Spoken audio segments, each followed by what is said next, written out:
किस्मत को बदलते देर नहीं लगते दोस्तों। अगर आपका किस्मत अभी सही नहीं है और दुखमय जीवन जी रहे हो, तो मैंने कई ज़िंदगी में देखा है कि भाग्य को बदलते देखा है। तो भाग्य किस प्रकार बदलते हैं, आइए मैं इस बारे में आज कुछ चर्चा करूं। अगर आपके घर में कन्या का जन्म ले और कन्या का पांव शुद्ध हो और वो माता रानी का कृपा में हो, तो आपका घर में किस्मत बदल जाते हैं और धन्य धान्य सफलताओं का अंबार लग जाता है। दूसरी, अगर आपके घर में कुल वधू या पुत्र वधू के रूप में कोई कन्या आती है और उसके पाँव में अगर लक्ष्मी है, तो भी घर का विकास, घर का भाग्य, घर का सुख शांति बढ़ जाते हैं। और किसी भी घर में घर की सबसे पवित्र और विकास का मार्ग होता है कन्या।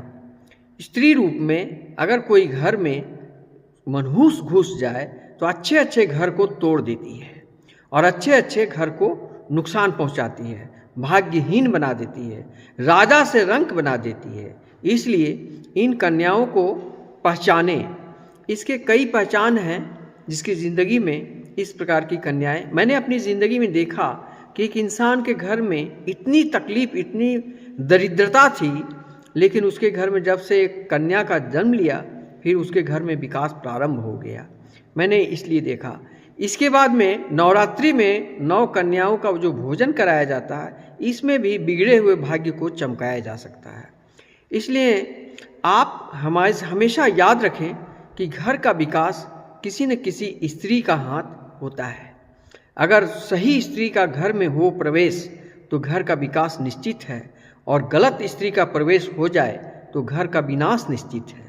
इसलिए विवाह करने से पहले जांच करें। ये शादी सीजन चल रहा है और जांच करने से पहले देखेंगे कि जब आप वर वधू या कन्या देखने जाते हो तो उनकी माता उनके पिता के तुलना में अधिक बोलती है, तो वैसे घर में विवाह न करें, क्योंकि इन माताओं का काम है बच्चों को बिगाड़ देना और बच्चों को कुसंस्कारी बनाना, बच्चों का मन बढ़ा देना, बच्चों को संस्कार और व्यवहार नहीं सिखाना। और पिताजी अगर कुछ कहते भी हैं तो वो उनकी चलती नहीं है, क्योंकि वो स्त्री प्रधान घर कहलाता है।